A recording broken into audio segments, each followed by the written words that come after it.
What is going on, everybody? Good afternoon. Hopefully, everybody's having a nice Tuesday afternoon. I'm recording this just before 2:30. Just got the news about a half hour ago, and I want to put a video on it. I think this is significant news around the NBA. Obviously, around Jayson Tatum, around the Boston Celtics. I think this has. I was talking about it a little bit this morning. I think this has a real true effect, kind of a ripple effect around the entire league based on this news. But it did come out officially. I think everyone was just expecting this. Shams had put it out there. I'll read the exact tweet from Shams Charania. Boston Celtics All-Star Jayson Tatum underwent surgery to repair a torn right Achilles tendon, catastrophic season-ending injury for one of the NBA's young faces, and the Celtics with a long rehab awaiting all-NBA star Jayson Tatum. He followed up with that, said Tatum's played the most regular season and playoff contests of any player in the NBA since entering the league in 2017. He's played 706 games and led the Celtics in total points, rebounds, assists over the last two postseason runs, including the entire 2024 finals and route to a title. So a couple things that I want to hit on here. This is not about the Boston Celtics losing Jayson Tatum for Game 5 against the New York Knicks. It's not about the Boston Celtics most likely now losing the series against the New York Knicks and getting eliminated in the second round, not getting a chance to defend their title, everything else that comes with that. It's about something much bigger. And by the way, it is big that they don't get a chance to defend their title. I'm one that picked the Boston Celtics to win an NBA championship. I kept saying that, I get it, the Cavs, I get it, the Thunder, but why would I pick anybody other than the Boston Celtics? I feel like they got the right team. They play defense. The stars know their roles. The role players know their roles. They got a good coach. They won it last year. I had a lot of reasons of why I was picking the Boston Celtics. But this isn't about them getting a chance to repeat. This is actually a much bigger story. And when I say the ripple effect that this has across the league, all of a sudden the team that everybody thought they were chasing, the Boston Celtics, they're not in it this year. And they're probably not in it next year. If you go read, there's a lot of articles and stories out there about the Boston Celtics and how new ownership is coming in. How much money do they actually want to spend? They're already paying a crazy tax. I think getting close to about $500 million with the roster that they have. And now you're starting to ask the question. You're already asking this question. Hey, is guys like Drew Holiday or Al Horford or Kristaps Porzingis, there are other players on this team. It's like, do you still want to keep paying that type of money? New ownership comes in. Where do they want to cut? And how do they still compete? Well, now that's a completely different conversation. Now that conversation changes completely. And as you look at the scope of the NBA, first off, if you're still in the playoffs right now, is there any better of a window to try to win an NBA championship if you're the Oklahoma City Thunder or the New York Knicks or the Indiana Pacers or the Minnesota Timberwolves or the Denver Nuggets? And I know Denver's already got one, but you talk about a window that may never be this wide open in the next 10, 15, 20 years. Opportunities like this don't always come. LeBron's not in it. Luka's not in it. Steph Curry is injured. The Cleveland Cavaliers were unbelievable during the regular season. They look like they're going to get knocked out. The Boston Celtics just lost Jayson Tatum, and they're down 3-1. Pretty incredible to see what this window is. Giannis, obviously, Dame goes down. So you got a lot of superstars that are not going to get a chance to compete for an NBA championship right now. But I think the bigger news in this is, are the Boston Celtics ever going to really be the same under Jayson Tatum and Jaylen Brown? What's their roster going to look like next year? Is Jayson Tatum going to be available at any point next year? I guess one of the advantages you would have if you go down early in the season, you go down in October or November or December. Okay, well, at least you get an opportunity to come back next season. Tatum is going down so late in the year. We're in the second round of the playoffs. It's almost mid-May. How long is it going to take him to come back?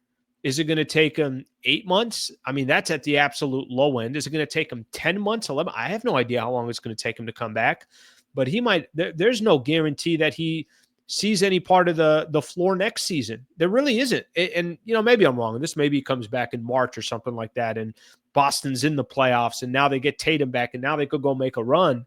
But it feels like this just wildly changes not just this postseason, but what's next year look like for all these other teams. Looking at the Eastern Conference as well, the East, who clearly does not have, if Giannis ends up getting traded and he gets traded up to the Western Conference, you got Shai Gilgeous-Alexander, you got Nikola Jokic, you got Luka Doncic, you got potentially Giannis as well. I mean, you have 4 or 5 of the top players. They're all sitting in the Western Conference, especially if Tatum's out next year. It really, really drastically changes everything. And I don't know what this is going to do for the Boston Celtics for the present and for the future, but damn, for a team that everybody just felt like they got number 18, they're on their way and they're the favorites to go get number 19. And listen, if the Celtics were healthy, I'm still kind of shocked what's going on in this series against the New York Knicks, and give the Knicks all the credit in the world, because here's the reality. This Jayson Tatum injury, I don't think will have been the difference of this series. I think it just kind of ended what probably is going to be inevitable, which is the New York Knicks knocking out the Boston Celtics. I mean, I still would not count the Celtics out unless, it was over. But now that Tatum's not there, I heard somebody trying to say, hey, this series is not over. And, they still got depth and they still got Jaylen Brown, and other people say, Jaylen Brown's getting paid a lot of money. He's got to go prove it. Guys, they don't have Tatum. Like, I don't know what you want me to tell you. You could try to make an argument for any of these players. When you're missing your star player, you're just not going to win. That's not how this works. And we know how significant that is in the NBA if you're missing your star player. But a really, really devastating injury for the Boston Celtics and for Jayson Tatum. And it's not something that just affects this year, but also affects next season. Now what happens?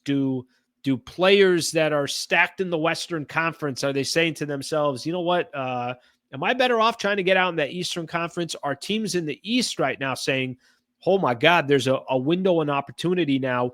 We better make trades this offseason to try to improve our roster so that maybe we could be the team representing the Eastern Conference. But this is significant. Obviously, where it goes from here is going to be kind of fascinating to watch, but really feel bad for Jayson Tatum.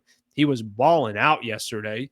He was killing it. Him and Jalen Brunson were kind of going back and forth. But the reality is, if you're just talking about the NBA and you're just talking about the actual games between the Knicks and the Celtics, the Knicks have been a better team, which is shocking to me. But you don't want to see the Celtics go out like this, because they're going out to an injury that is going to be much more costly than just this season, but also next year as well. All right, that's all I got. I know the NBA just kind of continues to have different stories that are coming in. It's kind of crazy, but the playoffs they're almost becoming secondary. The draft lottery yesterday, Dallas getting the number 1 pick. Earlier in the day, yesterday in the morning, news comes out that Giannis would be open to looking at other destinations. San Antonio ends up with the number 2 pick. What are they going to do with their draft? The NBA, let's just put it this way, they got a lot of storylines, and they've done a phenomenal job dominating the storylines. These are not the storylines that you want. You definitely don't want this one.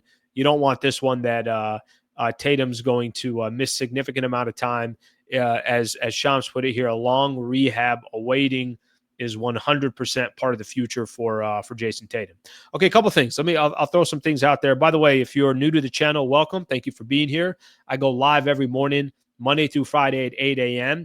Talk a lot of NBA, a lot of hoops, and also a lot of Los Angeles Lakers basketball. I'm based out here in Southern California, and I covered the Lakers for about 8 years or so and continue to still cover them, but I just do it independently now. So if you guys don't mind subscribing to the channel. But I don't think I'm overreacting here when I say there's this kind of a crazy ripple effect across the rest of the league. I wonder if you guys agree with me or not.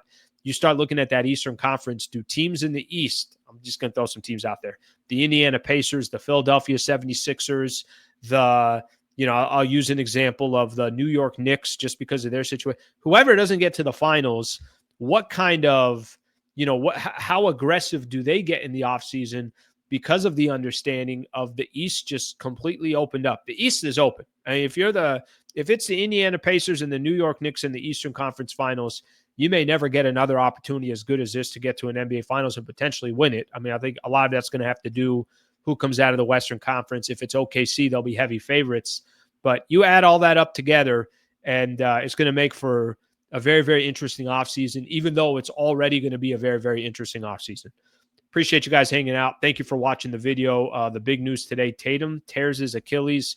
He's going to be out for a significant amount of time. Hope you guys enjoy the playoffs. I'll be back on tomorrow morning. We'll see you guys at 8 a.m. Thank you, everybody.